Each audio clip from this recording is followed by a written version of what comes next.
8 de mayo del 2020, 4 de la tarde. Entonces,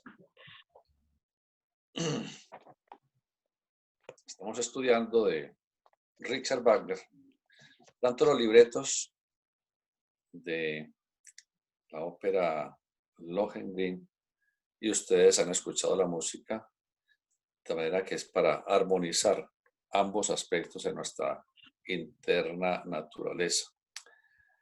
Recordemos entonces que Lohengrin y Elsa se habían casado.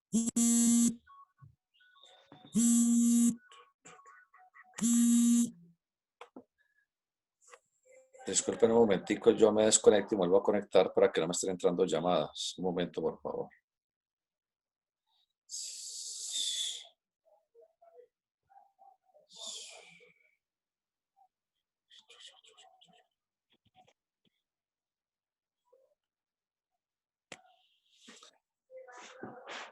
Decíamos entonces que hubo en las bodas de Lohengrin con Elsa. Entonces la pareja se retira a la cámara nupcial, a su tálamo. El tálamo donde se realizan las nupcias.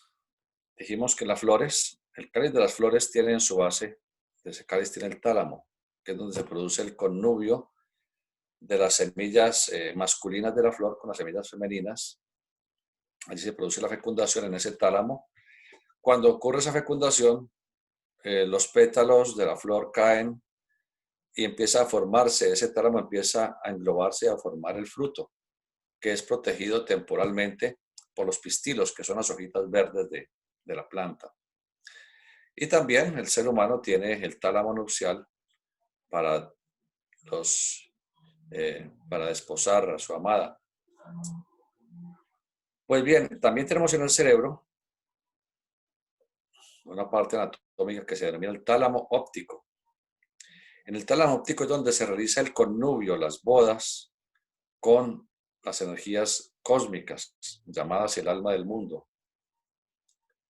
Porque el tálamo óptico, que realmente son dos tálamos, cada hemisferio cerebral está constituido, tiene un tálamo. Exactamente en el centro del cerebro se encuentra el tálamo. Y esos dos tálamos, uno en cada hemisferio cerebral, están unidos por una aglomeración de células grises llamada la comisura gris. Allí es donde las energías cósmicas constantemente están derivando de nuestra naturaleza, además de otros sitios en donde también canalizamos esas energías cósmicas. Pero en el tálamo comulgamos con las energías paternales, las energías de Dios Padre. La pareja se retira de la cámara nupcial, aunque momentáneamente derrotados. Ortrud y Telramund, quienes acusaron a Elsa que había asesinado y desaparecido a su hermano porque quieren quedarse con el ducado. Aunque momentáneamente derrotados, no cesan en ningún modo en su conspiración contra Elsa, y su inmediato proyecto consiste en envenenar su mente contra su noble protector para que llegue a despedirle con objeto de que esté otra vez a la merced de ellos, los conspiradores. El noble protector es el caballero que derrotó a Telramund, que se casó con Elsa, y que ninguno de ellos sabe aún de quién se trata.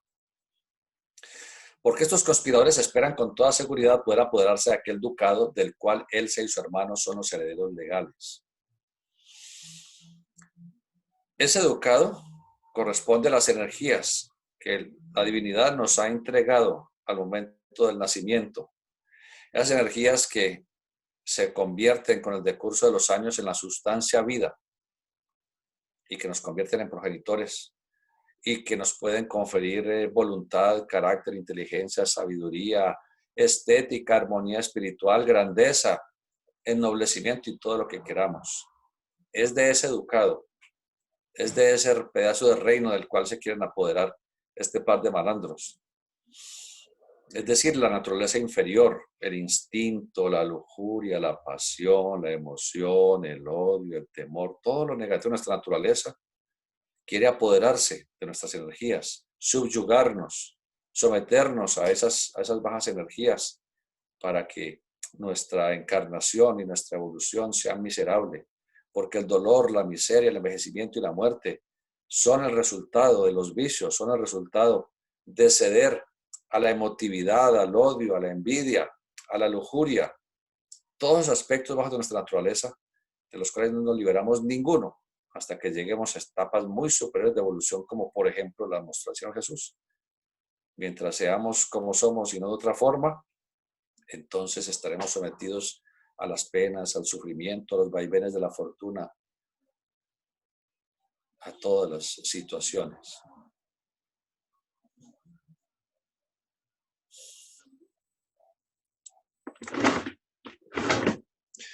Con este fin de seguir conspirando, el Saitel Ramunde, a nuestra naturaleza inferior, se presentan a la puerta de él, se logran ser escuchados por ella. Declaran que están profundamente arrepentidos de lo que han hecho, mostrándose muy interesados por el bienestar de Elsa. Les duele mucho. Les duele mucho, dicen, que se haya desposado con uno cuyo nombre no conoce siquiera, con uno que teme tanto que su identidad sea conocida que hasta la ha prohibido de preguntarle quién es, so pena de abandonarla. Debe haber algo en su vida de lo cual está avergonzado, arguyen ellos, y que no puede saberse a la luz del día, puesto que de otro modo, ¿por qué se negaría a informar de su identidad de antecedentes a quien va a ser la compañera de su vida? Por medio de estos argumentos suscitan la duda en el alma de Elsa. Entonces, aquí está este aspecto de estos conspiradores.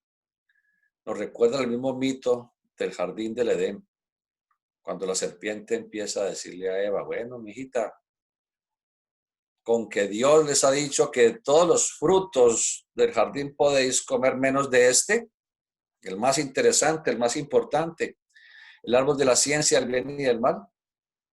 No le hagan caso, consúmanlo y se convertirán como dioses. Serán como nosotros. Entonces, estos conspiradores están representando esa serpiente, ese Satán de la leyenda, ese Luzbel, Lucifer, del que tanto hemos hablado en estas 2 semanas.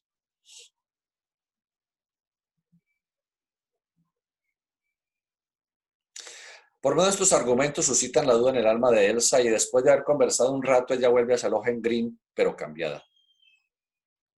Él nota la diferencia en ella. Uno siempre sabe cuando la mujer está cambiada, la mujer siempre sabe cuando el hombre ni siquiera ha pensado en cambiarse, pero ya se dan cuenta que son imaginativas. Él le nota la diferencia y le pregunta, ¿qué le pasa? ¿Qué le pasa, mi amor? Finalmente ella confiesa que está dudosa respecto de él y que le gustaría saber su nombre. ¿Y de dónde viene? De este modo ella quebranta su promesa y Lohengrin le dice que ahora, como quiera que haya expresado una duda respecto de su persona, le es imposible permanecer más tiempo allí. Ni lágrimas ni protestas pueden cambiar esta resolución. Entonces Lohengrin lleva a Elsa, su esposa, ante el emperador a decirle, mire, yo les había dicho que yo no podía expresar este profundo secreto que tengo, como Elsa me ha obligado a que lo revele, entonces lo revelo. Soy Lohengrin, el hijo de Parsifal, custodio del Santo Grial. Después de eso, Lohengrin lleva a Elsa junto a las aguas y allí el cisne que le trajo a este reino se convierte en el hermano de Elsa, el desaparecido, de quien le habían acusado que ella lo había asesinado y que lo había desaparecido. Gottfried, el heredero del reino. El cisne sufre una transformación y se revela a todos como el hermano de Elsa, del cual se hace protector en lugar de Lohengrin, que se marcha. De Lohengrin le deja a Gottfried, le deja su espada, su escudo y su argolla. Símbolos, como ya lo hemos estudiado en las semanas anteriores, de cualidades del alma. La espada, símbolo de la voluntad en el manejo de las energías que constantemente estamos enfrentando, que se llaman esotéricamente las energías del alma del mundo o la luz astral. ¿Qué es la luz astral? Son fuerzas, energías que están permanentemente, día y noche, por toda parte, y que nos llevan a emocionarnos, nos llevan a enojarnos, nos llevan a desear tener sexo, nos llevan a ambicionar, nos hacen alegrar, nos hacen entristecer y generan enfermedades también, y generan pandemias, y generan destrucciones a nivel planetario, etc. Esa es la luz astral. Son las energías cósmicas en su parte más densa, en su parte más prístina, más pura, son el alma del mundo, Dios, lo cósmico. En su parte más densa, la densificación de esas energías se corresponde con la naturaleza humana, de la forma como afecta esas energías con los pensamientos, las emociones, las imágenes, los sentimientos, etcétera, etcétera. Entonces, la espada es para aprender a manejar esa energía, para dar muerte con ella a nuestros enemigos, la ira, la envidia, el odio, la incertidumbre, etcétera. El escudo son los sentimientos, la sensibilidad. Quien cultiva la estética, la sensibilidad, quien es un místico, está relativamente más protegido que el común de las personas contra todos los enemigos. La ira, la envidia, el odio, la incertidumbre, la lujuria, etc. Y la argolla, que la estudiamos como la argolla del nivelungo, el anillo, encarna el sitio en donde se encuentra el máximo poder de nuestra naturaleza, la zona sacro-coxígea.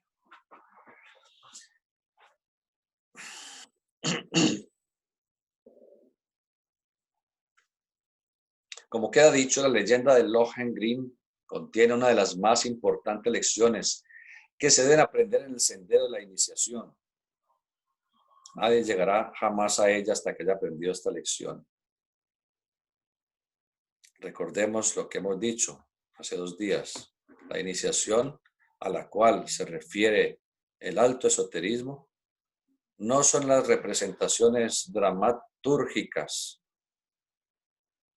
que se realizan en una logia masónica, o en una logia templaria, en una logia, puede ser Rosacruz, o en cualquier grupo.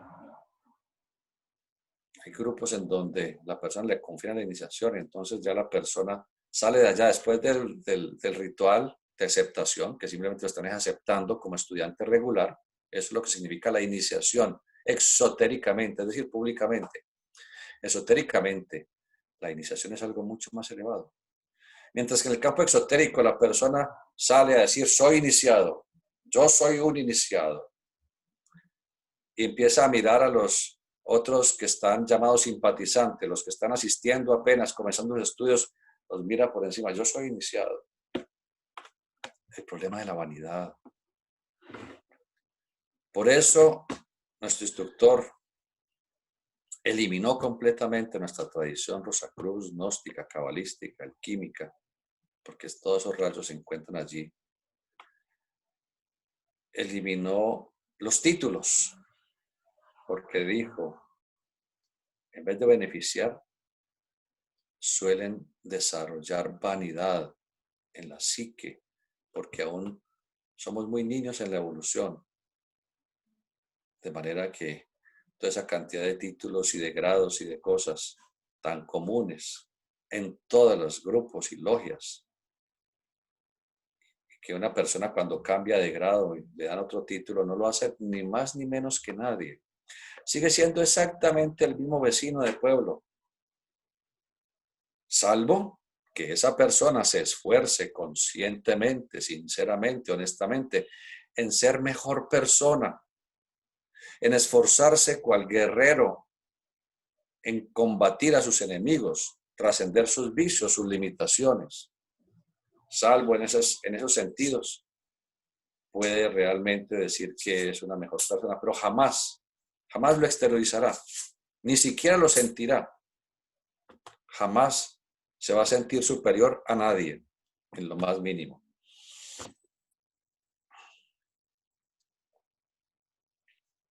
Entonces la iniciación es un proceso interno, en donde el ser humano se ha ido ennobleciendo, purificando, y a través de una vida de servicio ha desarrollado bondad hacia los congéneres, esta persona se hace un merecedor a ser primero candidato a la iniciación.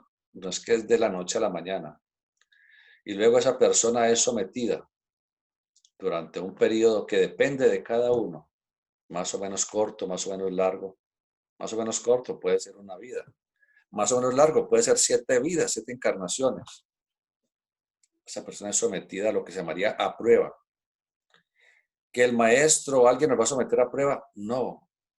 Nosotros, desde antes de renacer, elegimos nuestras pruebas. Elegimos cada una de las situaciones a las cuales nos vamos a enfrentar. A ver si salimos airosos o no. ¿Y cuáles son esas? ¿Cuáles ha elegido nuestro espíritu? Ha elegido son aquellas situaciones que no ha logrado trascender en el pasado. Y volvemos a lo mismo: la ira, la envidia, los celos, la lujuria, la ambición desmedida, la avaricia, la pereza, la inercia, la bulia, la depresión, cualquier cosa. Esas son las pruebas. Antiguamente era sometido el estudiante, el candidato era sometido a una serie de pruebas en las cuales podía realmente perder la vida. Pero eso desapareció desde el momento cuando Jesús comulgó conscientemente con el logo solar, el Cristo cósmico, y su sangre manó de su cuerpo y cayó sobre la superficie de la tierra. En ese momento el gran espíritu cósmico del Cristo penetró al planeta Tierra para comulgar año tras año, durante algunos meses, desde la Navidad hasta la Semana Santa, con el logos terrestre. De esa manera la iniciación quedó abierta para toda persona, sin esos requisitos terribles, antiguos, en los cuales la persona podía perder su integridad, fallecer inclusive, preparándose para la iniciación. La iniciación no ocurre en el mundo físico, la iniciación ocurre en las regiones suprafísicas, en donde ese candidato ya plenamente consciente en esos mundos, ya no entra en estado de sueños y de ensueños y de pesadillas, no, perfectamente consciente en esos mundos, mediante una ceremonia de naturaleza cósmica, le son abiertos sus sellos, le son abiertos sus centros de energía, sellos de los cuales habla el Apocalipsis, los 7 sellos del Apocalipsis, que tienen que ver con los 7 chakras, pero cerrados, como los tenemos todos prácticamente, que no están completamente inactivos. Eso implicaría enfermedades graves o fallecimiento, pero están tan lentos en su acción que realmente no somos conscientes de la extensión de conciencia que implican esos centros de energía. Entonces, en una ceremonia cósmica en las regiones suprafísicas, cuando la persona se queda dormida, pasando esos mundos, la persona tiene la apertura de esos sellos y cuando regresa ya es un iniciado, ya ha entrado en el sendero de nunca más regresar, en el sendero de la evolución espiritual, de la divinización autosenso consciente. Para comprender bien esto, vamos a examinar primero el símbolo del cisne y ver lo que hay detrás de él y para qué sirve. Ya analizamos el cisne hace unos 3 o 4 días y lo relacionamos con el espíritu universal, el Hamsa. Los que han visto la ópera Parsifal o que hayan leído atentamente la literatura sobre el Grial, saben que el cisne era el emblema que llevan todos los caballeros del Grial. En la ópera de Parsifal se mencionan 2 cisnes en el estanque en donde ellos se mantenían. Esos cisnes emanaban algún tipo de esencia espirituosa, salutífera, y luego cuando llegaba a Anfortas, allí a hacer sus abluciones, esa agua magnetizada por los cisnes le calmaba algo, su profundo dolor de la lesión ocasionada por la lanza del Grial, la lanza sagrada, la cual le dejó esa herida que no sanaba. Ustedes recordarán cuando estudiamos la obra de Parsifal. Entonces, los cisnes tienen algún tipo de poder mágico. Y ya lo dijimos, el cisne representa el gran aliento, el aliento de la vida infinita, el aliento universal. Lo hemos narrado eso de todas las maneras posibles durante estas semanas. El cisne puede moverse en varios elementos. Pueden elevarse por los aires. Pueden pasearse sobre el agua. Y gracias a su largo cuello, pueden sumergirse a buscar alimento bajo el agua también. Investigando, miran qué hay y pueden coger si no es demasiado profundo. Por eso están en los ríos bajos y en los estanques. Es por consiguiente un símbolo muy apropiado del iniciado, quien por el poder desarrollado dentro de sí mismo es capaz de elevarse a las regiones superiores, cuando abandona su cuerpo conscientemente, y moverse en diferentes mundos. Mundo del deseo, mundo del pensamiento. Al igual que el cisne vuela, el que haya desarrollado los poderes de su cuerpo del alma, vehículo del alma, o traje dorado de bodas, con el cual tendremos las bodas místicas, puede viajar en él por encima de montañas y lagos. No fuera del cuerpo puede, obviamente, volar, desplazarse, levitar, puede sumergirse en las aguas, puede atravesar cuerpos sólidos, puede atravesar el fuego, puede hacer muchas cosas en ese cuerpo del alma. Y eso es parte de las enseñanzas de la iniciación, en donde el estudiante hace conciencia que él es un espíritu, que tiene un cuerpo o que tiene cuerpos. Y se da cuenta que es inmortal. Aprende en esos planos. Le hacen introducirse a las aguas. Y como todavía no alcanza a distinguir muy bien conscientemente si está en su cuerpo o fuera de él, para que se dé cuenta que está dentro de las aguas y que puede seguir respirando.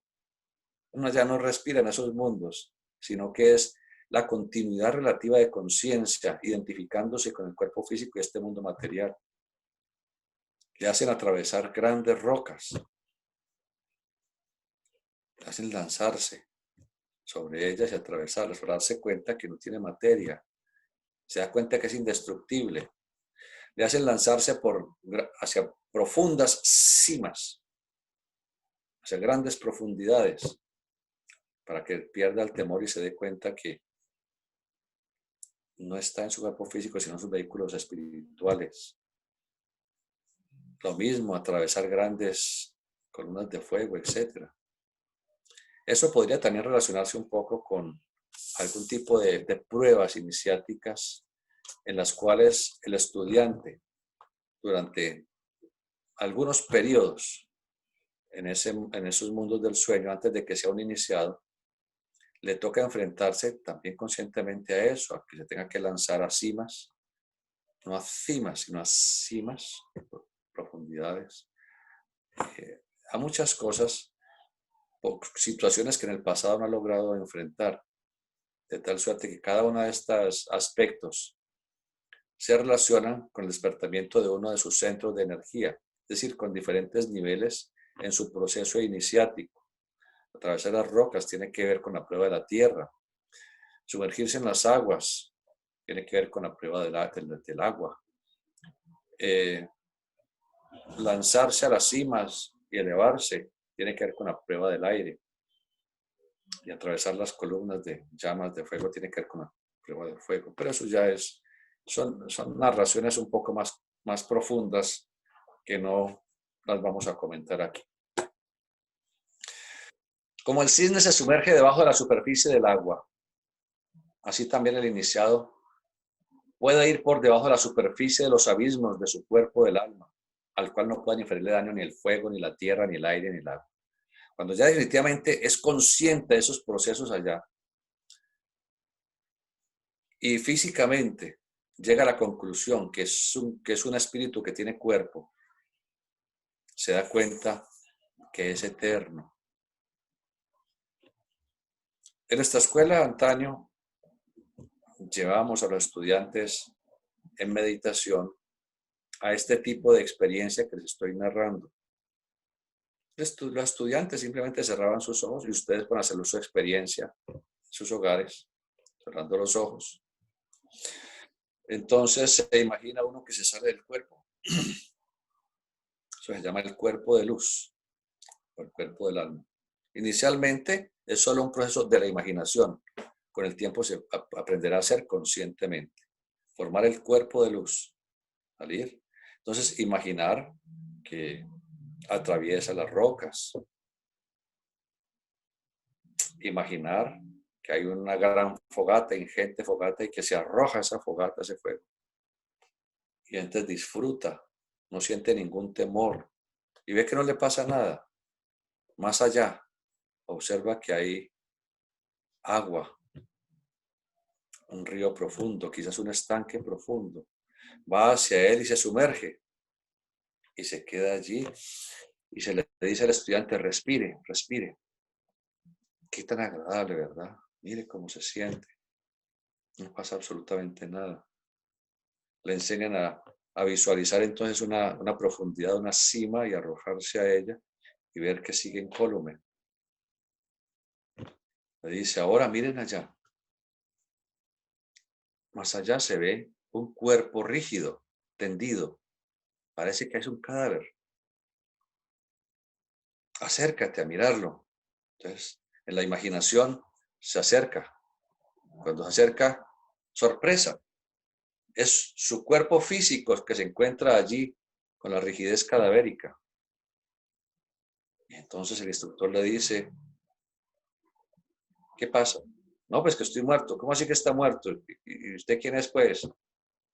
Pues es un término muy paisa, muy colombiano. Entonces el estudiante empieza a observar. Si estoy aquí y si me siento vivo, no puedo estar muerto. O si estoy muerto, ese muerto no puedo ser yo. Entonces llega a la conclusión final que la muerte no existe, que no existe sino vida y más vida. Y que el cuerpo es solamente un instrumento, un ropaje que utiliza el espíritu para manifestarse en este mundo y adquirir experiencia. Por eso podemos vernos con nuestros seres queridos todas las veces que queramos. No es fácil si no se tiene conciencia en esos mundos. Pero toda persona que pierde su ser querido, se sueña con él, con el ser querido. No una, ni dos, sino infinitud de veces. La persona que se ha marchado a las regiones del ultra, espera pacientemente cada noche cuando se entrega el sueño. La persona que ha quedado en este mundo físico, su pariente, espera a que salga del cuerpo, en esta escena del cuerpo, entonces comparten. Cuando esa persona estaba viva, entre comillas, en este mundo físico, nosotros compartimos con ella durante el día y durante la noche no sabemos nada del uno del otro, estamos dormidos y al otro día volvemos a reencontrarnos. Aquí sucede la cosa un poco distinto. De día uno no sabe nada de ellos y ellos allá no saben nada de uno, pero cuando al entregarnos al sueño salimos de nuestro cuerpo, nos encontramos con nuestros seres queridos. Y siempre, sin excepción, los veremos más jóvenes, siempre sin excepción. Una persona fallece y cuando despierta en ese mundo ya tiene 20 o 30 o 40 años menos en su semblanza física. Y la persona se siente allá más viva que nunca. De manera que la muerte no existe.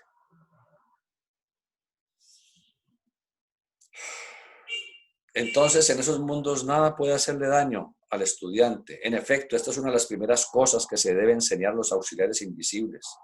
Todos alguna vez aspiraremos a ser auxiliares invisibles, a servir a la humanidad cuando en estado de sueño pasamos a esos mundos y podemos ser demasiado útiles en el esquema de la evolución. Se les enseña a los auxiliares invisibles que están inmunes de todo peligro y que podría hacer daño a su cuerpo físico cuando estén provistos y que nada podría hacer daño a su cuerpo físico. Cuando estén provistos de aquel traje de bodas dorado, luminoso, del que hemos hablado tanto, y que por lo tanto puedan entrar impunemente en una casa que esté ardiendo, asistir allí a los que están en peligro, como estar invisible en ese cuerpo del alma en el que está en ese momento trabajando fuera del cuerpo. Algunas veces de un modo verdaderamente milagroso, o pueden estar a bordo de un buque que se hunde, inspirando valor a los que están a punto de hacer frente al gran cambio.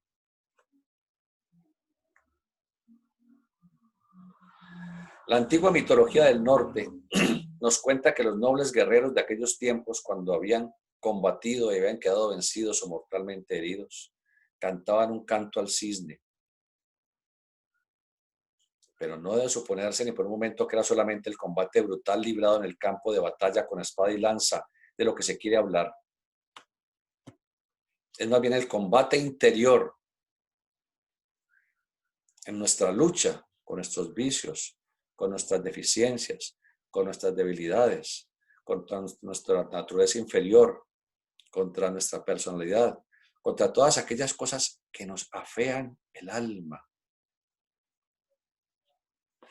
Por supuesto que en el camino de la evolución hay demasiadas cosas. En la casa de mi padre, como decía Jesús, puede que haya seres inmaculados, divinos, incólumes, sin mancha de pecado, luminosos, sin jamás un mal pensamiento, sin jamás una mala palabra, sin jamás una mala mirada de ira, sin jamás exteriorizar emocionalidad para insultar o herir a la naturaleza interna de los demás, sin jamás abusar de su cuerpo, ni con el abuso excesivo de comidas, ni con licores, ni con desgaste sexual, etc.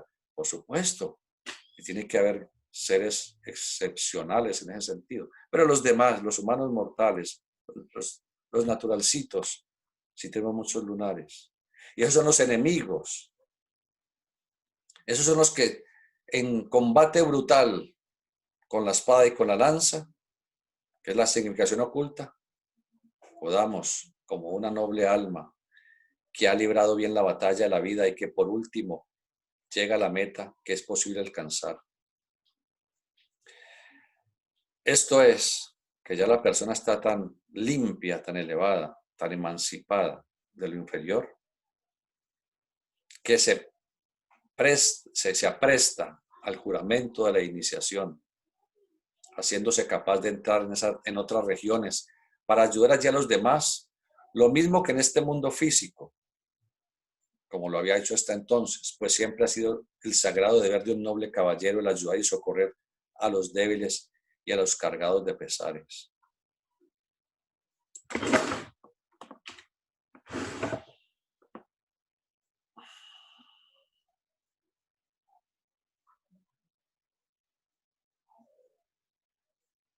En el libro de la Revelación,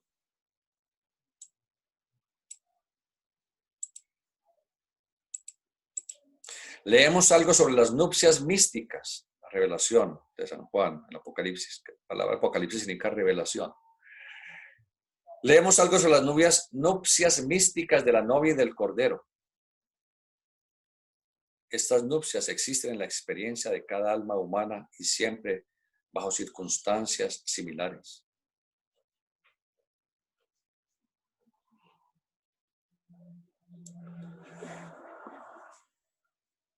Vamos a leer un poco acerca de esa experiencia de las nupcias del Cordero en la revelación de San Juan, el Apocalipsis, en una de las obras que hemos publicado para el mundo, que se llama La Revelación de San Juan.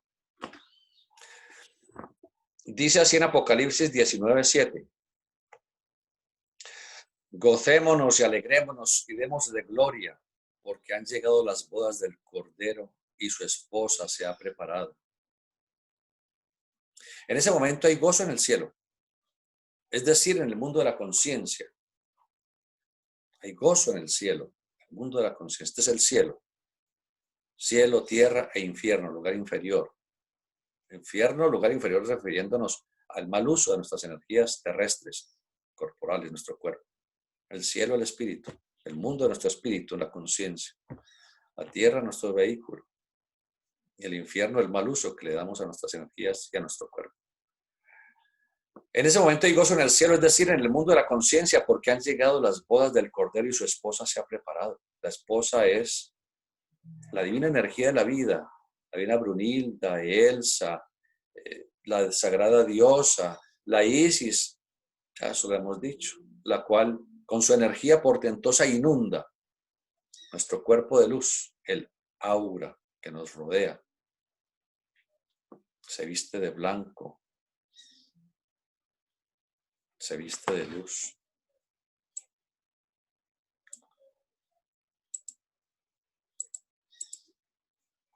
Y a ella se le ha, Apocalipsis 19:8.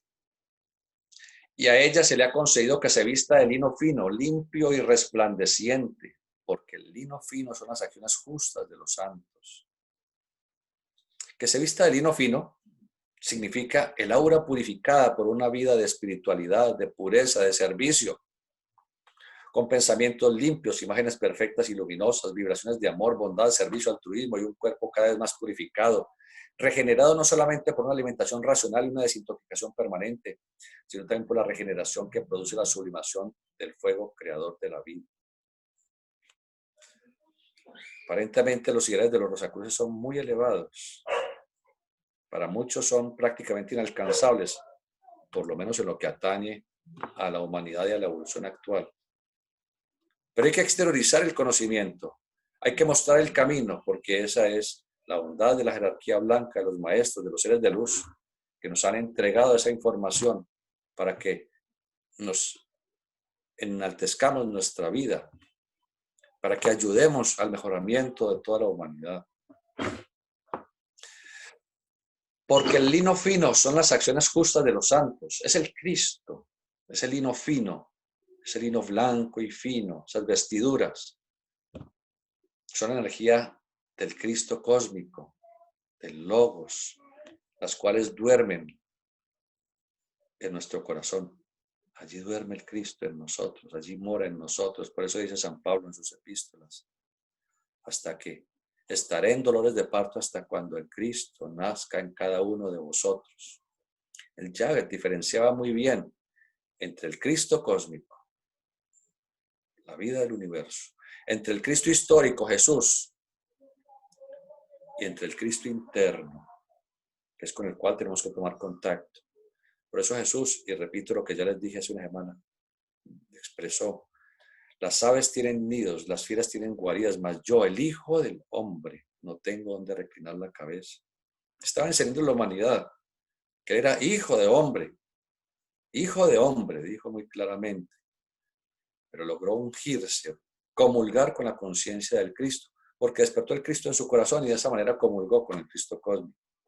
Todos, sin excepción, llegaremos a ser Cristos. ¿Cuándo? Alguna vez en la eternidad, a medida que vayamos perfeccionándonos, a las buenas o a las malas. A las buenas, conscientemente siendo mejores en todo sentido. A las malas, cuando quebrantando la ley de la armonía universal, por ley de secuencia, de causa y efecto, ese retorno que produce enfermedades, pobreza, miseria, abandono, etcétera, nos obligue a reaccionar y a cambiar nuestra forma de ser altanera, orgullosa, sensual o lo que sea. Entonces, ese a las malas es una mala forma de expresar de una profunda realidad de la naturaleza, pero es solamente para nuestra comprensión. No es a las malas, sino que la vida nos va poco a poco enderezando, nos va llevando, nos va colocando en el camino. Tratamos de salirnos, rechazamos seguir, pero la vida vuelve otra vez, nos va llevando poco a poco. Entonces, todos llegaremos a la meta. Por eso dice el Apocalipsis que se salvarán solamente 144,000. 12,000 de cada una de las 12 tribus de Israel. 144,000, ya lo dijimos, es 1 más 4 más 4. 1 más 4, 5 más 4, 9, 9. Y 9 representa a la humanidad. Ya lo enseñamos. Dijimos que Adán, cuyo valor numérico cabalístico es 9, representa a toda la humanidad. Hablamos de la bestia, cuyo número es 666. 6 por 3, 18. 6, 12 y 6, 18, lo cual da 1 más 8, 9. Todos somos la bestia. Todos somos el Cristo. Todos somos la vida. Todos nos salvaremos. Es el hilo fino, es el Cristo, la divina energía del cosmos radicada en nuestro corazón, eclosionando en la divina envoltura del aura, el cuerpo de luz, que es la que protege a nuestro ser contra todas las interferencias que se produzcan en los mundos físico, vital, emocional, mental, imaginal, sensorial y conscientivo. Tenemos diferentes cuerpos, cuerpo físico, vital, emocional, mental, imaginal, sensorial y conscientivo. Entonces, el aura de luz nos protege en todos esos niveles. Uno es el cuerpo físico, lo rodea el cuerpo vital, lo rodea el cuerpo emocional, lo rodea el cuerpo mental, lo rodea el de la imaginación, que es es la síntesis del ego, del espíritu. Así es como vamos preparando el áureo traje, el traje dorado de bodas, para las bodas con el Cordero en su regreso. Cristo no se ha ido, no volverá porque no se ha ido. Que Cristo vuelve pronto, dicen las religiones. Cristo es la vida, es el que insufla la vida en cada microorganismo, vegetal, animal y humano, constantemente. Él no se ha ido, pero algún día tendremos que comulgar con Él, conscientemente. Así vamos preparando el áureo traje, el traje dorado de bodas, realizando las acciones justas de los santos. Santo es el que no peca. Pecar es cometer errores, los que se cometen muchas veces por ignorancia. Pero en el caso del esoterista, si se cometen es por falta de voluntad, de carácter y de sublimación, que ya se tiene la información. Si nosotros seguimos cometiendo errores, ya es por tontos y tenemos que pagar las consecuencias por estulticia. Ya tenemos el conocimiento. La gente no tiene el conocimiento, no saben por qué están sufriendo. Y dicen, ¿será que maté un cura? Que sufro tanto. No tienen el conocimiento, pero como esoteristas tenemos el conocimiento. Ya si sufrimos, en primer lugar debemos saber que son por situaciones que sembramos negativamente desde vidas pasadas o en esta vida, o seguimos sembrando causas negativas y cosecharemos dolor. Santo es el que no peca. Pecar es cometer errores, los que se cometen muchas veces por ignorancia, pero en el caso del esoterista y se cometen es por falta de carácter, voluntad y sublimación. De manera que, como esoteristas, si pecamos, ya no lo hacemos inocentemente ni por ignorancia, es a plena conciencia. Es muy diferente el ser humano que no sabe que está cometiendo actos negativos, aunque uno sí sabe, porque para eso es la lógica, el discernimiento, aunque sea la mente sirva para eso. Muy diferente al ser humano que sufre y no sabe exactamente qué está pasando. Está ignorando la causa que ha originado ese sufrimiento. Entonces se deja llevar por la vida y por el sufrimiento. Se deja llevar por la vida. Y el sufrimiento impide que siga cometiendo los yerros que ha estado cometiendo y así los trasciende. Entonces, la gente que comete sus errores sin saber, a veces que está transgrediendo leyes divinas, naturales, cósmicas, sufre, pero el sufrimiento lo endereza. Por eso dicen que a golpes aprendemos a levantar los dedos. Cuando uno, por andar mal, se golpeó el dedito pequeño del pie derecho, que duele tanto, porque es que lo también. Entonces, aprende la próxima vez a caminar con más tino, con más cuidado. Miremos entonces cómo la vida nos lleva a que nos perfeccionemos. Así los trasciende. El esoterista sufre con pleno y consciente dolor. El esoterista sufre y sabe, bendito sea Dios, he actuado mal y ahora estoy cosechando a través del sufrimiento las consecuencias. Es consciente y acepta la ley divina. Porque sabe que cada sufrimiento físico o moral es el resultado de acciones negativas, perversas, hechas a conciencia por falta de carácter, por falta de voluntad, por falta de sublimación. Cuán diferente es el esoterista de las demás personas y qué responsabilidad tan grande tiene. Y el ángel me dijo, Apocalipsis 19:9, bienaventurados los que son llamados a la cena de las bodas del Cordero, y me dijo, estas son palabras verdaderas de Dios. Recuerde que esto estamos hablando desde el candidato a la iniciación, las bodas con el Cordero, candidato a la iniciación. Bienaventurados, es decir, qué momento tan extraordinario llegar a la iniciación.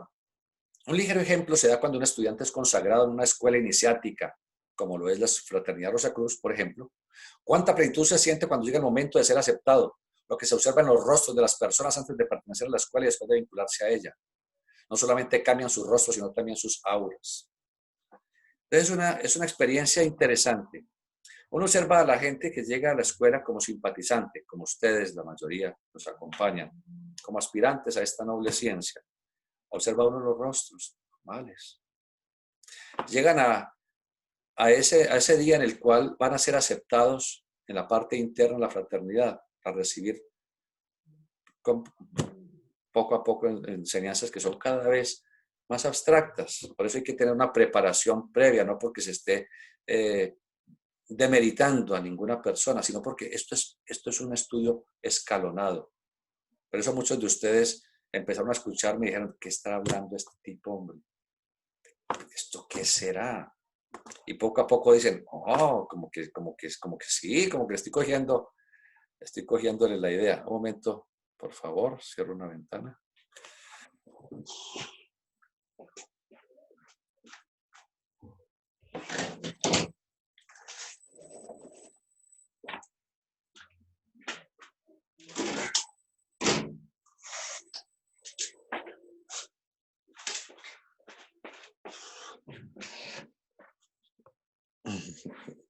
Es que en nuestra escuela cuando sentimos mucho calor decimos que es el calor del ideal.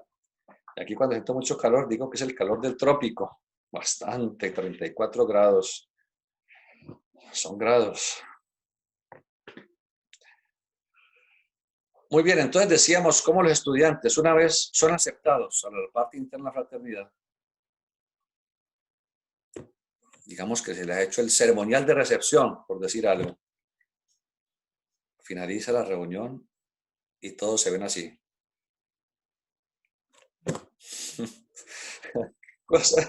Es maravilloso observar eso. De manera que si eso sucede en algo tan sencillo, puede que no sea sencillo, porque es una cosa grande, extraordinaria, el ser aceptado en la seguridad de las edades. Imaginemos cómo será el rostro de la persona cuando regresa a la iniciación de su vuelo del alma y ya es un iniciado. Por supuesto, será mucho más feliz. Entonces, disculpen, pero es que cuando hay lunas llenas yo me pongo un poco eufórico. Entonces, por eso digo, por favor, discúlpenme. A veces no controlo eso muy bien. ¿Qué momento tan extraordinario es llegar a la iniciación? Un ligero ejemplo se da cuando un estudiante es consagrado en una escuela iniciática como la Fraternidad Rosacruz. Cuánta plenitud se siente cuando llega el momento de ser aceptado, lo que se observa en los rostros de las personas antes de pertenecer a la escuela y después de vincularse a ella. No solamente cambian sus rostros, sino que también cambia su aura. Cuando llegan a la consagración, obviamente están temerosos, desconfiados, respetuosos, con aspiración espiritual. Pero después que han sido consagrados, sus rostros brillan radiantes porque el ego, el espíritu, ha reencontrado su camino. Si eso se da en lo poquito, en la vinculación a la fraternidad, ¿cómo no se dará en lo grande el momento de la iniciación?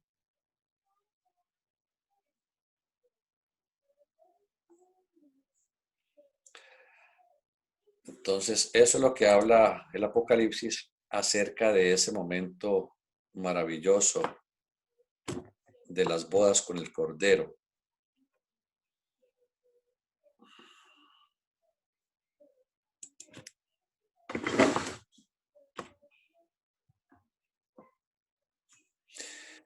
Estas nupcias existen en la experiencia de cada alma humana y siempre bajo circunstancias similares. Uno de los primeros requisitos es que el alma debe haber sido abandonada por todo el mundo. Tiene que estar completamente sola, sin ningún amigo en el mundo. Cuando este punto ha sido alcanzado, cuando el alma no ve ayuda en ningún ser de la tierra, cuando con todo su corazón se vuelve hacia el cielo pidiendo la liberación, entonces viene el libertador y también el ofrecimiento del matrimonio místico. No se refiere a que la persona esté completamente desvalida en el mundo, esté huerfanita y sin nadie. Se refiere a ese vacío en el alma.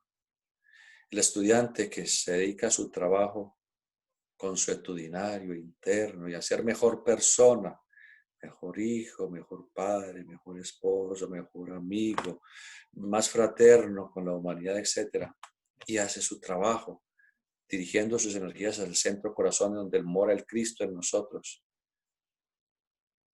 Poco a poco empieza a sentir una soledad total, está rodeado de familia, de amigos, de todo, pero se siente solo, muy solo, un vacío del alma.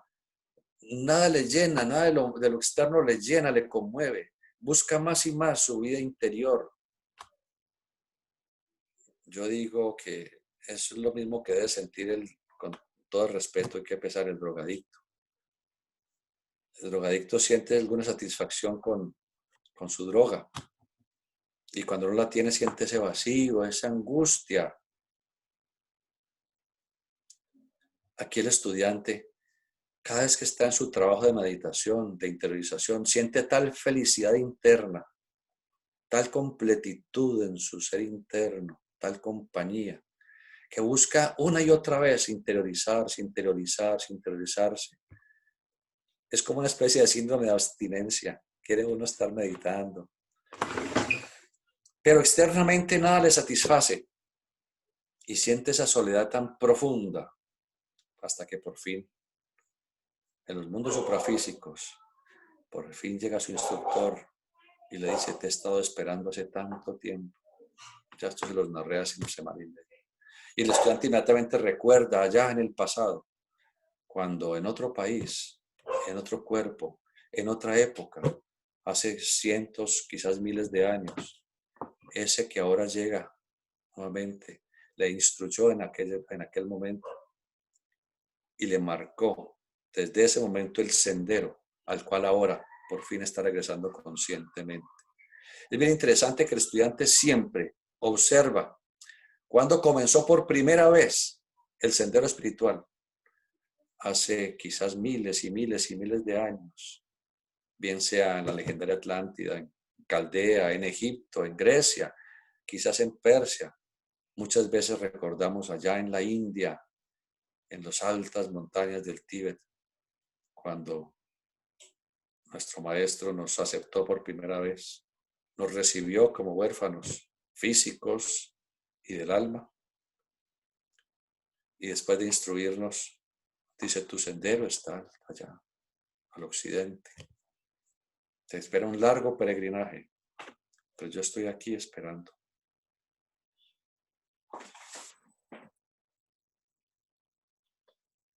Cuando este punto ha sido alcanzado, cuando el alma no ve ayuda en ningún ser, entonces viene el libertador y le ofrece el matrimonio místico. En otras palabras, el verdadero instructor siempre se presenta como contestación a las serias súplicas del aspirante, pero no hasta que éste haya dejado el mundo y que el mundo le haya abandonado. Entonces él le ofrece encargarse de la persona que está buscando ansiosamente el ser guiado. Y desde aquel momento conquista la mentira con la espada de la verdad. Pero después de haber dado esta prueba requiere entonces una fe inquebrantable y absoluta. Hablemos de eso mañana, porque se nos acabó el tiempo y pues con todo el respeto ustedes desean continuar sus otras actividades. De manera que, un momento por favor, tenemos aquí marcado. Y ahora sus comentarios, sus preguntas, sus inquietudes, las pueden ir copiando al chat, por favor. Hasta donde tengamos la capacidad de responderlas, pues trataremos de hacerlo. Entonces voy a apagar el video y les escucho. Gracias. Hermano, pues qué bueno que hay luna llena porque estoy segura que a más de uno o a todos nos encanta verlo sonreír. Muchas gracias. Acérquese al micrófono porque no se le escucha nada. Yo porque tengo ahí oído biónico. Ah, Gracias. bueno, ¿ya? ¿Mejor? No, nada de nada. Ay, no me diga. Espérenme, yo cambio aquí una configuración a ver si eso... Y si no, pues entonces yo me acerco al oído, me acerco lo más posible para escucharla. Bien, pues, estoy pendiente, escucho. Aló, hola. Aló. A ver qué será lo que pasa. O déjeme, a ver, yo salgo y vuelvo a entrar a ver si soy yo. Un momento, a ver. Mientras tanto, vayan escribiendo sus preguntas. Bueno.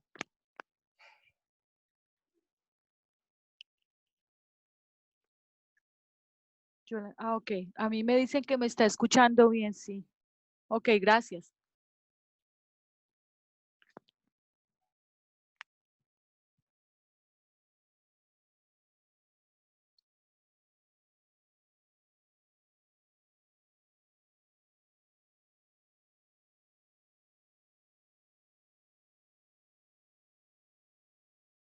A ver, hable a ver, hermana, cómo le escucho.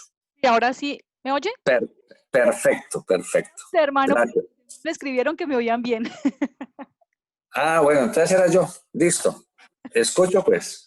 Bueno, listo, perfecto. Entonces ahora sí, aquí estamos.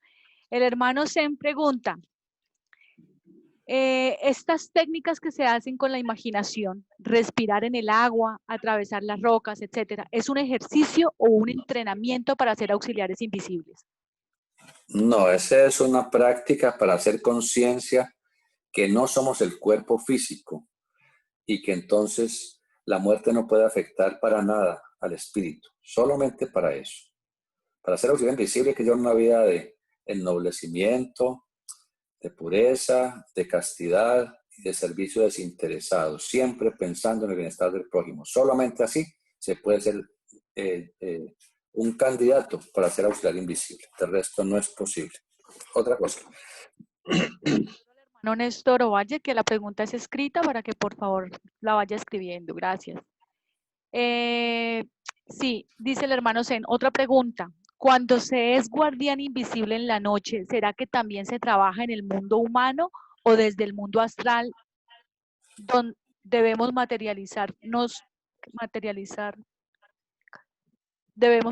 manos físicas en experiencias hacia los demás hermanos, los humanos en el mundo físico?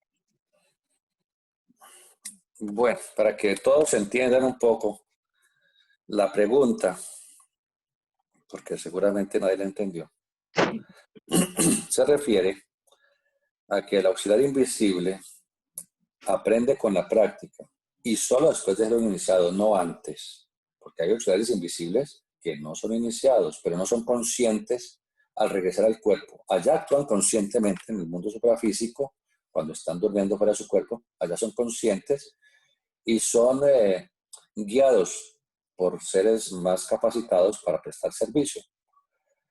Pero esto no tiene la capacidad de materializar manos. Los iniciados, a medida que van ascendiendo en sus niveles de iniciación, ellos aprenden a ese cuerpo astral que está constituido por materia del cuerpo de Zeus y por los éteres superiores del cuerpo etérico, que son los éteres reflector y lumínico. Aprende a traer éter químico y éter de vida. Yo sé que muchos no han estudiado este tema, que por eso les digo tanto, lean Concepto Rosacruz del Cosmos, Concepto Rosacruz del Cosmos de Max Heindel. Entonces aprenden a traer éter químico y éter de vida hacia sus manos astrales y con ellas forman unas manos que, aunque no son visibles, son físicas. Con esas manos físicas, invisibles, pueden coger a una persona que está en un abismo a punto de caer, pueden retenerla, cogerla y evitar que fallezca.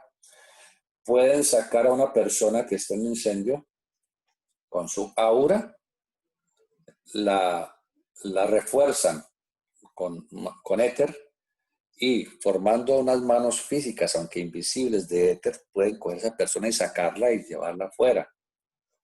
Son muchas cosas. Antiguamente era más común eso porque antiguamente había mayor cantidad de auxiliares invisibles conscientes. A eso se refiere el hermano. Como le digo, nosotros que somos solamente vecinos de pueblo, no podemos por ahora aspirar a hacer tanto, pero eso es un futuro para la humanidad a medida que entremos en el sendero de la iniciación. Otra pregunta. Sí, señor. La hermana Berta Inés Alarcón. Dice, buenas tardes, doctor Iván. Un interrogante sobre la búsqueda de la sabiduría es, las diferentes escuelas tienen rituales, clases, ejercicios, etcétera, y cada quien piensa que está en la verdad. Sí, claro, eso es normal de nuestra naturaleza humana. En nuestra naturaleza humana, todos sentimos que estamos en la única verdad. Eso es ser humano, ¿no? El que está en una secta, en una religión, en un grupo, en una escuela de filosofía, en una fraternidad. Cada quien piensa que tiene lo último, lo último de la verdad. Pero la verdad absoluta solamente es Dios. Todas las demás son verdades relativas. Cada grupo, cada persona tiene un pedacito. Tenemos un pedacito de esa gran verdad. Ninguno ni ninguna fraternidad, ninguna escuela tiene la verdad absoluta. Y lo he dicho muchas veces, cada cual está donde tiene que estar. Entonces, no es que tal vez hemos dado a entender que pensamos que la escuela del Rosacruces es lo último de lo último, el non plus ultra y que no hay ninguna otra que tenga la verdad. No. Si he tratado de mostrar eso, pues me disculpo, no. Todos tenemos un pedacitico. Y la escuela Rosacruz es uno de muchos caminos. Y depende del temperamento evolutivo. ¿Qué significa eso? Del rayo de evolución de la persona. Depende de su nivel de evolución, de su capacidad de comprensión, de su nivel de conocimiento y de su desarrollo espiritual. Depende en dónde debe estar. Eso es todo. Hay escuelas infinitamente superiores a la Fraternidad de los Rosacruces, por supuesto, pero son peldaños en la evolución. Este solamente es un peldaño. Y si ese peldaño le sirve a alguien para colocar un pie que le permita de pronto encontrar otro peldaño, maravilloso. Otra pregunta.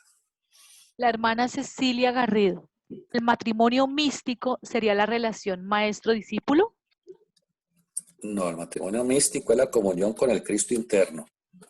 Ese es el matrimonio místico. La comunión con el Cristo interno en el chakra corazón, con el átomo crístico radicado allí. ¿Qué otra cosa? El hermano Zen dice, me imagino que el fallecimiento físico de nuestra maestra Blavatsky diría que ella escogió un día maravilloso, un día después del ritual de Wesak. Bueno, hay que tener en cuenta que el ritual de Wesak, la bendición del Señor Buda canalizando energías desde los planos más elevados del universo, no es el 7 de mayo cada año. No, es en el plenilunio de mayo, que es cosa muy diferente. Entonces, en la luna llena de mayo, y no es de mayo tampoco, no es del mes de Tauro, mes zodiacal de Tauro. El mes zodiacal de Tauro, en la luna llena, es el día del festival de Wesak. ¿En qué consiste? Para los que no saben eso qué es, cada año, desde cuando el señor Buda logró su elevadísima iniciación de naturaleza cósmica, hace 2500 años. Cada año él ha prometido hacerse presente en el plenilunio de Tauro, la luna llena de Tauro, porque él nació el día de la luna llena de Tauro, él falleció el día de la luna llena de Tauro, y el día de la luna llena de Tauro, mientras estuvo encarnado, alcanzó su budado. La palabra Buda significa sabiduría, iluminación. Logró la iluminación con un plenilunio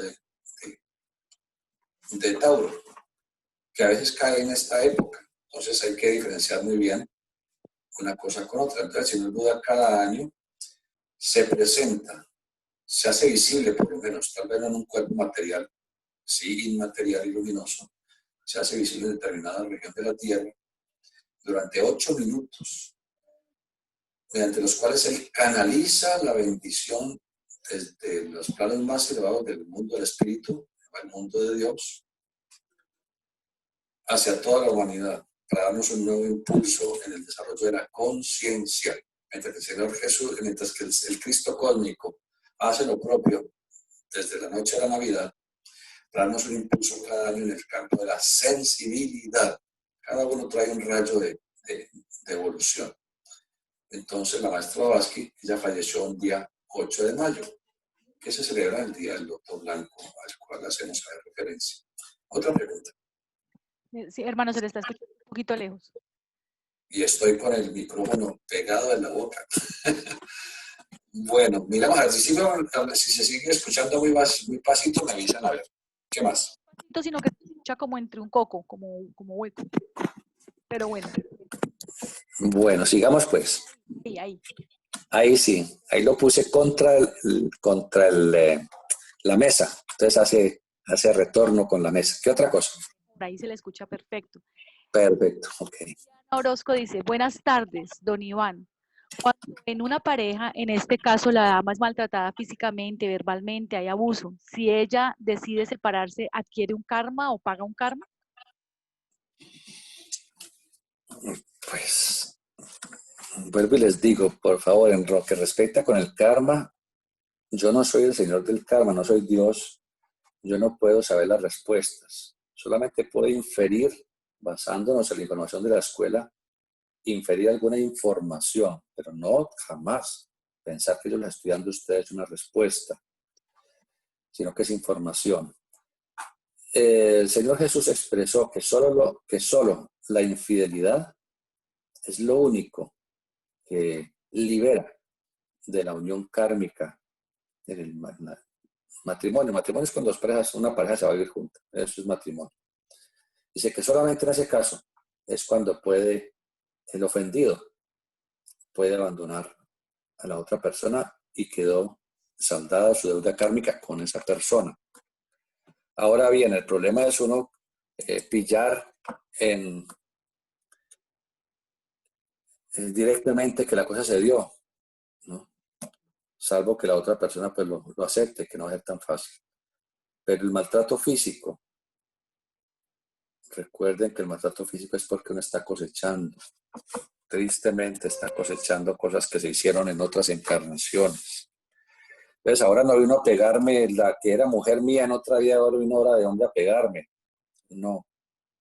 Esa persona afortunadamente se liberó de uno, que fue el maltratador, aunque ahora uno venga más bueno que el pan, sino que karma coloca a otra persona que venga a maltratar y a injuriar para que uno aprenda físicamente el sufrimiento que le ocasionó a la otra persona, porque ya moralmente, al uno desincorporar en otra vida, sufrió el miedo y el dolor y la angustia y todo que le ocasionó a esa persona, pero como para que la ley se cumpla, se debe también recibir físicamente lo que se merece, entonces sucede eso.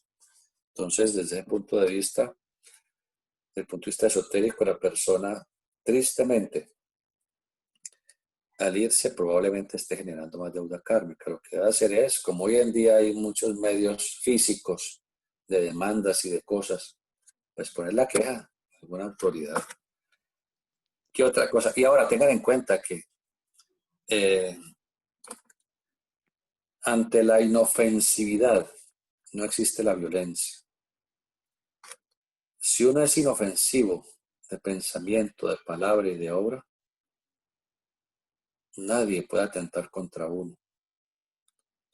Solamente atentan es porque hay resistencia. ¿Qué es la resistencia? Cuando la cónyuge o el cónyuge, alguno de los dos, es alegoncito, la persona alega y hace reclamos y molesta y friega con J, todas estas cosas. Entonces la otra persona, que tiene su emotividad, reacciona con violencia y le da su coscorrón, le da su bofetada, le da su ojo morado. Entonces, si la persona busca la suavidad, nunca hace reclamos. No dice, pues que aquí tenemos derecho, tenemos todos. Por supuesto que tenemos derecho todos. Pero si uno está casado, si una mujer está casada con una tarbán, con un troglodita cavernícola, o si él está casado con una furia, con una pantera, eso es ley kármica. ¿Qué le está diciendo la vida? Debes desarrollar suavidad, cariño, paciencia, tolerancia. Yo lo llamo la filosofía del chavo. Al chavo no importa la injuria que le dijeran, el grito que le pegaran, lo que le hicieran. Decían, está bien, está bien. Cuando uno llega a esa inofensividad, en ese momento karma cesa en su acción. Y la otra persona nunca volverá a pegar, ni volverá a hacer gritos, ni a hacer reclamos, ni nada. Otra pregunta. El hermano Gabriel Correa. Esas religiones, hermano, perdóneme que es que aquí había una pregunta de la hermana. Perdóneme un segundito. Se me subió. Bueno. Gabriel Correa, esas religiones cristianas que utilizan el nombre de Jesús para hacer miles de cosas, ¿se están encauzando o no les ocurre nada? Haz a otro lo que quieras para ti, dijo ese gran instructor. Si esas personas, en nombre de Jesús, Está mostrando el sendero de la verdad, de la belleza, del bien, del ennoblecimiento, del servicio, del altruismo, de la bondad, de la espiritualidad. Las personas están generando, por ley de causación, un destino extraordinario, divino, luminoso. Pero si en cambio se utiliza el nombre de Jesús para explotar, para dogmatizar, para esclavizar moral y espiritualmente, para obligar a que las personas se vuelvan fanáticas, etcétera, están generando deudas kármicas terribles, innombrables, un futuro muy funesto, muy doloroso. Otra cosa. Sí, hermano, ya encontré. Es que la hermana Berta Inés Alarcón, que había hecho la pregunta sobre las diferentes escuelas, se le partió la pregunta en dos y por allá abajo estaba la otra parte donde decía, pero ve o piensa que las demás no están en el camino acertado. ¿Será que algún día se puede llegar a una que se acerque a un sendero y que sea capaz de absorber a las demás o siempre existirá la diversidad? Bueno, ya le respondí a eso, pero dámosle un añadido cortico. Siempre existirá la diversidad, siempre.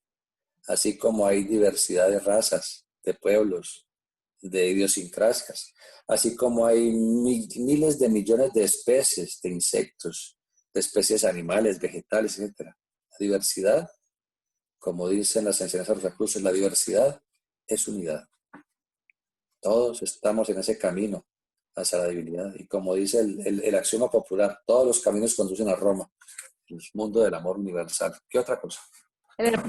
Lo izquierdo dice, en Mateo 26:28 se lee, porque esto es mi sangre del nuevo pacto, que por muchos es derramada para remisión de los pecados. ¿Cómo se debe interpretar? No tengo la respuesta. Cada estudiante debe meditarla porque cada estudiante sí tiene ya el conocimiento para hablar de eso, porque tendría que entrar en gnosis y no les voy a hablar ahora de ese aspecto de la gnosis. ¿Qué otra cosa? Juana Elizabeth Vargas dice, en el devenir espiritual, en diferentes vehículos y experiencias, ¿se busca siempre la misma escuela esotérica? Si uno, cuando por su rayo, por su línea de evolución, llega en alguna encarnación a una escuela, y es una escuela iniciática realmente que lo pueda conducir hacia la iniciación, permanecerá en esa escuela ya de ahí en adelante. Entonces hay un axioma popular que dice, judío una vez, judío por siempre. Hay otro axioma que dice, masón una vez, masón por siempre. Es decir, esoterista una vez, no importa en qué línea llegó, ese es su rayo adoptivo, ese es su rayo paterno-materno, y seguirá en ese rayo siempre. De manera que muchos de ustedes probablemente ya han pertenecido a la Fraternidad Rosacruz en el pasado.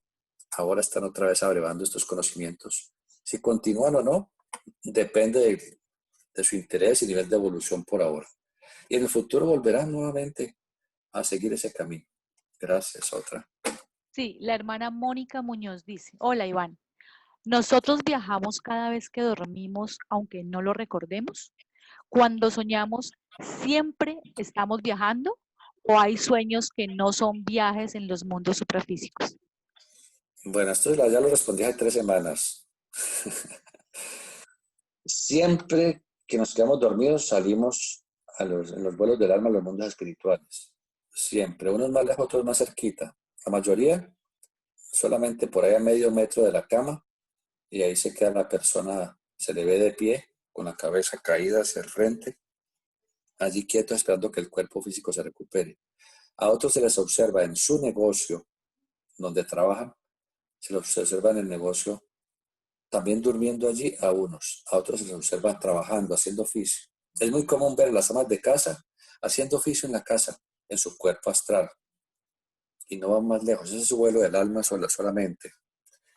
Ya a medida que se hacen prácticas y el estudiante va adquiriendo conciencia en esos mundos, entonces empieza a ir a la logia Rosacruz, a los templos que están en los mundos sutiles. Ahora bien, no todos los sueños son experiencias reales. Eso también lo dijimos hace 3 semanas. Hablamos de la fase onírica, hablamos de la visión de la luz astral, hablamos de diferentes aspectos de los sueños. De manera que no todos los sueños son experiencias reales, sino que es ensoñación. Y explicamos el por qué sucede. Otra cosa. El hermano Héctor Ovalle dice, hermanos, buenas tardes. Es grato estar profundizando y salir de dudas que antes tenía. Don Iván, gracias por sus conferencias. Con mucho gusto. El hermano Gabriel Correa dice, ¿cómo puede actuar un auxiliar invisible sin interferir en el karma de una persona? Un auxiliar invisible jamás actúa por motu propio, por cuenta propia. Está bajo la dirección de algún chela, el cual a su vez ha sido dirigido bajo órdenes del adepto para hacer una misión u otra, u otra, u otra. Los adeptos, ellos saben a quién se le puede ayudar y a quién no. De manera que no pensemos que de pronto nosotros, simples mortales, podemos ayudar impunemente a quien queramos. No.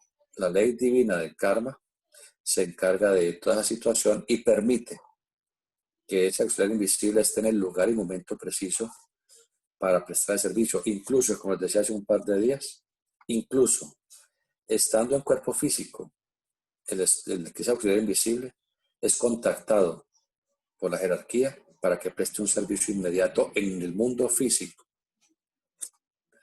Esperemos con paciencia hasta que nos merezcamos semejante bondad y nos permitan estar allí. Otra cosa. El hermano Javier Arciniegas dice, ¿los ayudantes invisibles pueden realizar curaciones y cirugías astrales? Gracias. Sí lo pueden hacer, pero solamente bajo los órdenes y dirección superior. No lo pueden hacer por motu propio. Pueden morirse las ganas de ayudar a alguien, hacerle una cirugía o sanarlo, pero si no ha recibido la orden de su maestro, no lo puede hacer. ¿Qué otra cosa? El hermano Héctor Valderrama dice, mi pregunta es, ¿qué sucede cuando el estudiante se despierta con susto en una de las pruebas del agua o del aire, por ejemplo? ¿Debe repetirla? ¿Y cuánto tiempo después aproximadamente?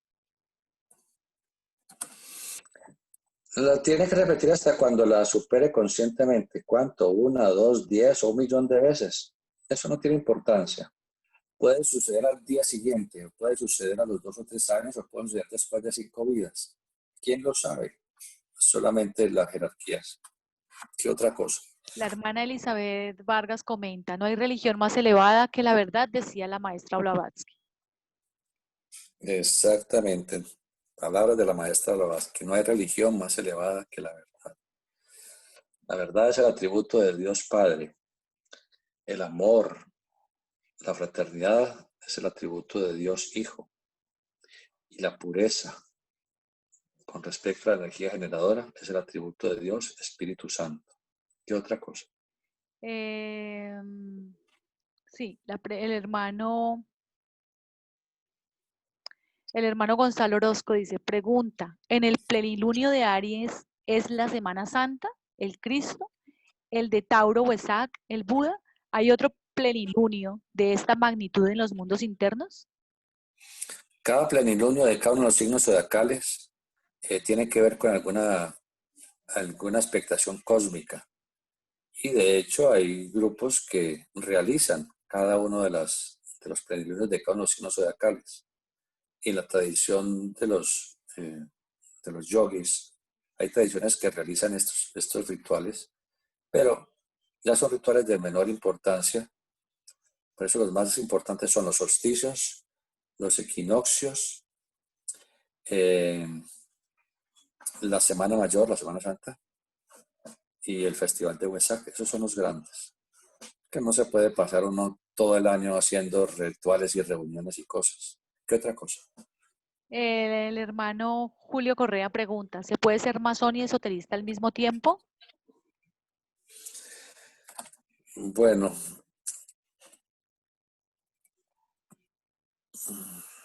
ya saben que la escuela nos ha enseñado, lo dijimos hace 5 días, que no importa si uno es liberal, conservador, blanco, negro, amarillo, rico, pobre, revolucionario o no, ateo o no, masón o cristiano o católico o adventista o lo que sea. Todos, todos, todos sin excepción son bienvenidos en las fraternidades esotéricas. Todos. Y ser masón no es malo ni es bueno. Que desafortunadamente perdieron mucho el contacto con la parte esotérica. Pero la masonería es una fraternidad llena de ocultismo, de altísima sabiduría iniciática, que ya no hay instructores que les develen esos misterios.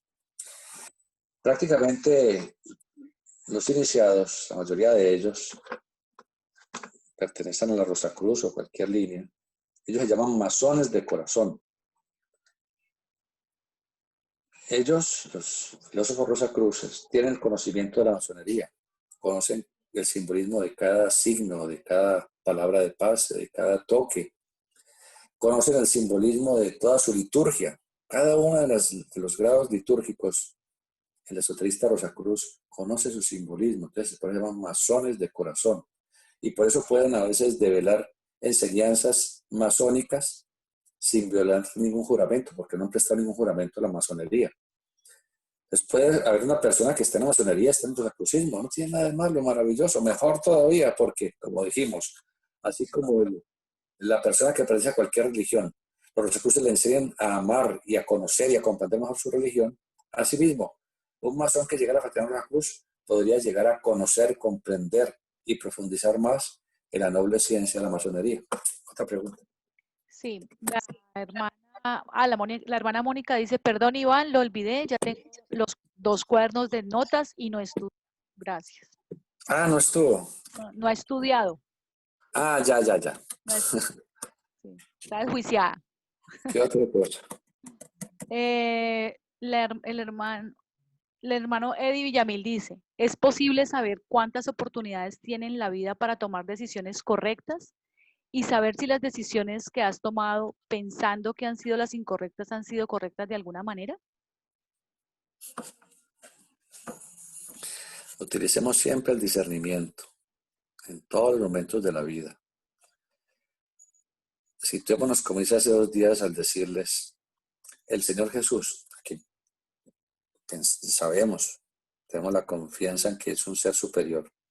El Señor Jesús diría, pensaría, o haría esto, aquello, lo demás allá. Si en ese momento sentimos que el Señor Jesús sí pensaría, diría, o haría esto, aquello, lo demás allá, estamos correctos que vamos por el camino adecuado. En caso contrario, sabemos que no es el camino adecuado. Ahora, en segundo lugar, la vida siempre nos da una nueva oportunidad. Siempre, hasta la eternidad tendremos una nueva oportunidad. Nunca la vida nos cerrará las puertas, porque la vida es Dios, nuestro Padre. Y uno como papá, a no ser que uno sea una persona perversa, si uno ve que el hijo,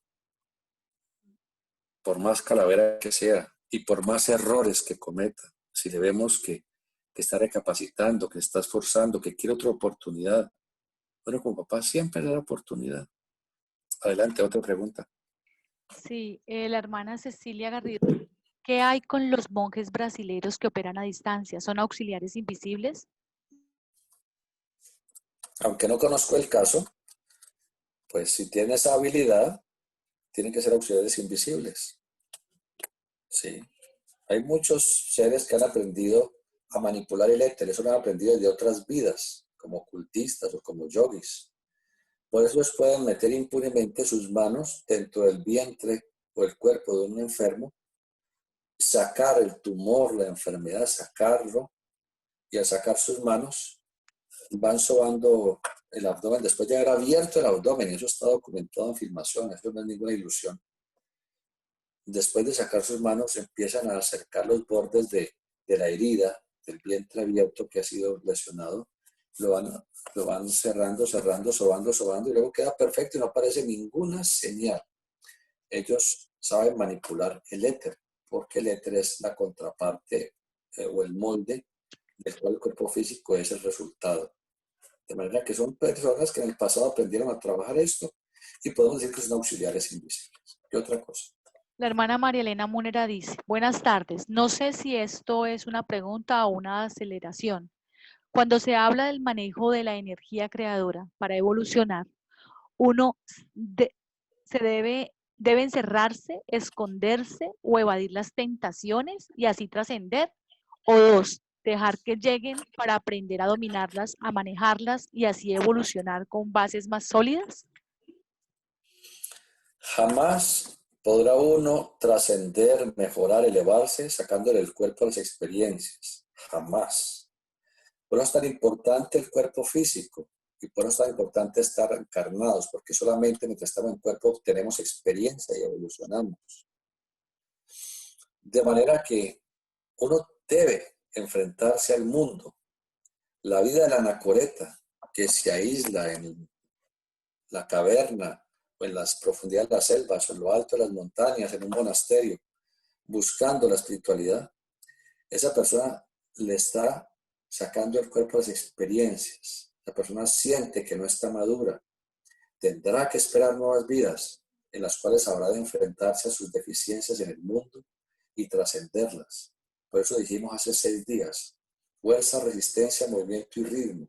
La única manera de adquirir la fuerza para perfeccionarnos es a través de la resistencia. Y dijimos que el deportista mejor, el plusmarquista, es el que enfrenta los más grandes desafíos. Y les dije, no soy yo el más grande de levantar una pesa, que yo no levanto más de 5 kilos de un envión, a lo que hace un pesista que levanta un envión 250 kilos. Entonces es enfrentarnos. Es el ejemplo del cisne. El cisne, a pesar de que se sumerge en el fango, en las aguas sucias, sus plumas siempre se mantienen incólumes, blanquísimas. Ese es el camino.